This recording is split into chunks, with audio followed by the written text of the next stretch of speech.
जय श्री राम। अब तक हमने सुना कि श्री राम और रावण के बीच में जो युद्ध होता है उसमें विभीषण के कहने पर श्री रामचंद्र जी रावण की नाभि में तीर मारते हैं, जिससे रावण की नाभि में छुपा हुआ अमृत सूख जाता है और फिर श्री राम जी रावण का मस्तक काटते हैं, जिससे श्री राम के तीर के प्रभाव से रावण का धड़ और सिर अलग हो जाते हैं और रावण नीचे गिरते गिरते श्री राम कहता हुआ सदगति को प्राप्त होता है। मंदोदरी रावण के पास आती है और कहती है कि मैंने तुम्हें कितना समझाया था कि प्रभु श्री राम मनुष्य नहीं है, ये सर्वज्ञ हैं, ये प्रभु हैं, आप इनकी शरण में चले जाइए, परंतु आप नहीं माने। श्री रामचंद्र जी मंदोदरी को आशीर्वाद देते हैं और विभीषण को आगे के क्रियाक्रम करने के बारे में कहते हैं।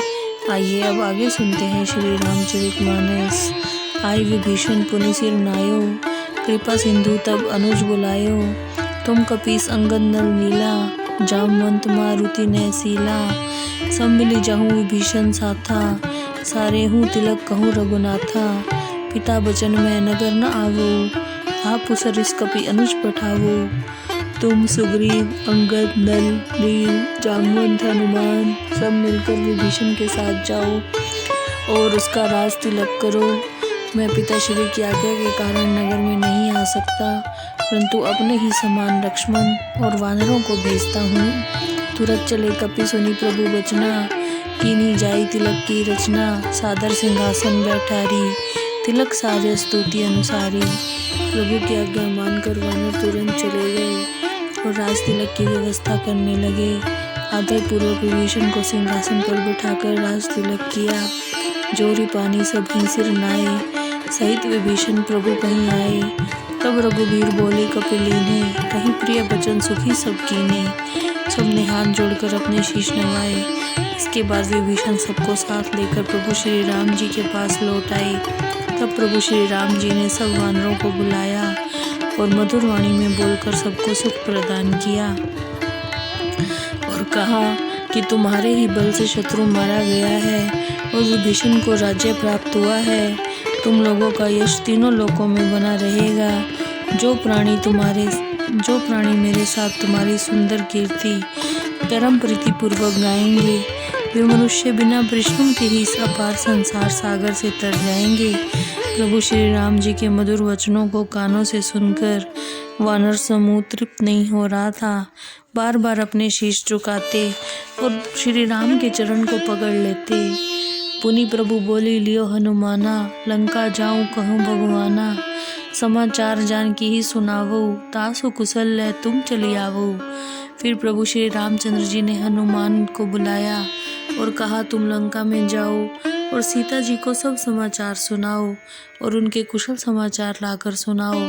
तब हनुमंत नगर मुँह आए, सुने निशाचरी निशाचर धाये, बहु प्रकार तीन है पूजा कीनी, जनक सुता देखाई पुनि दीनी। तब हनुमान जी लंकापुरी में गए। हनुमान जी का आगमन सुनकर सब रानियां और राक्षस दौड़ पड़े। उन सब ने हनुमान जी की तरह तरह से पूजा की और जनक नंदिनी जानकी जी के पास ले गए। दुरहि ते प्रणाम कपि कीन्हा, रघुपति दूत जानकी चीन्हा, कहूँ तात प्रभु कृपा निकेता, कुशल अनुज कपि सेन समेता।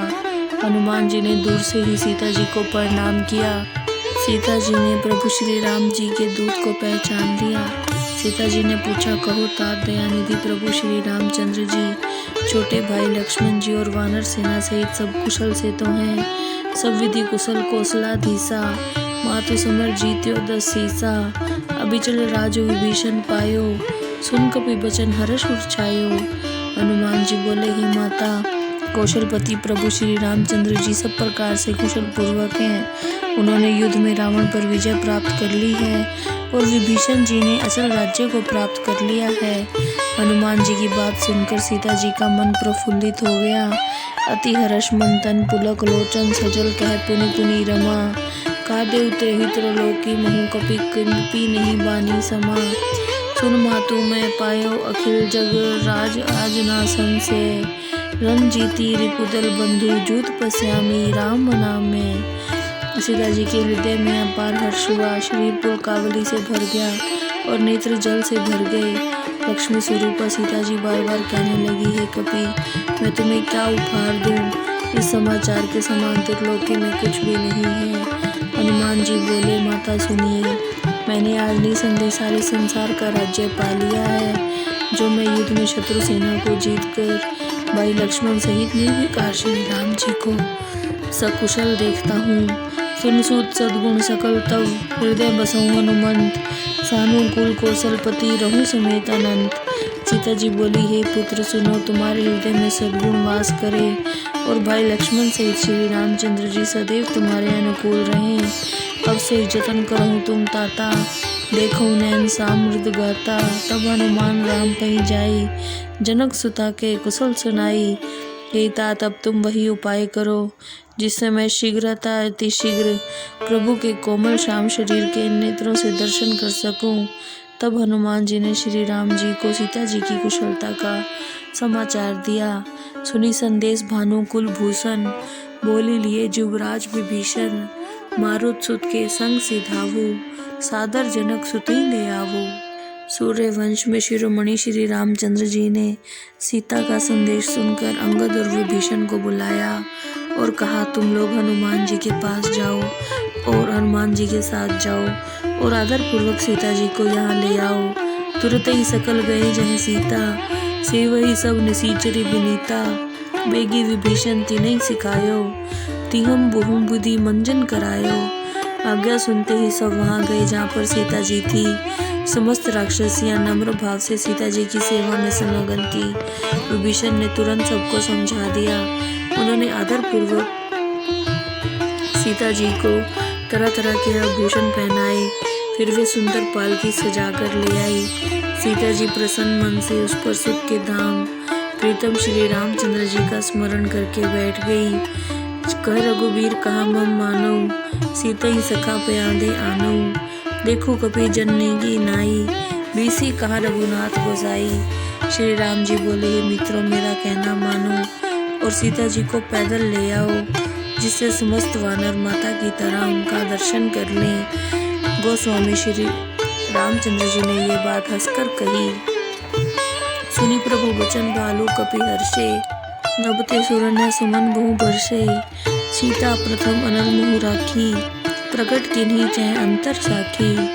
भगवान श्री राम जी के वाक्य सुनकर रीछ और वानर बहुत प्रसन्न हुए। देवता लोग आकाश में पुष्पों की वर्षा करने लगे। सीता जी को पहले अग्नि में प्रवेश कराया गया, क्योंकि अंतःकरण के साक्षी प्रभु उनको प्रकट करना चाहते थे। प्रभु के वचन से इस तरह सीता बोली, मन क्रम वचन पुनीता। लक्ष्मण हो धर्म के नेगी, पावक प्रकट करहूँ तुम बेगी। प्रभु के वचनों को शिरोधार्य कर मन वचन और कर्म से पवित्र सीता जी बोली, हे लक्ष्मण, तुम मेरे धर्म के साक्षी बनो और शीघ्र ही अग्नि को प्रकट करो। सुनी लक्ष्मण सीता के बानी, वीरा विवेक धर्म नीति सानी। लोचन सजल जोरी कर दो, प्रभु सन कुछ कहीं सकत न सो। सीता जी की वियोग ज्ञान धर्म और नीति से मिश्रित वाणी को सुनकर लक्ष्मण जी की आंखों में आंसू आ गए। वे दोनों हाथ जोड़े खड़े रहे। वे प्रभु श्री राम जी से कुछ कह भी नहीं सकते थे। देखी राम रुख लक्ष्मण दाए, पवक प्रगति काठ बहु लाए। पावक प्रबल देखी भय देही, विद्या हर्ष नहीं भय कछुते ही। श्री राम जी की इच्छा को देखकर लक्ष्मण जी तुरंत गए और अग्नि को प्रकट करने के लिए बहुत सी लकड़ियां ले आए। जो मन बच करम मम उर माही, तजी रघुबीर आन गति नाही। त्रो कुसान सबके गति जाना, मुख हो श्रीखंड समाना।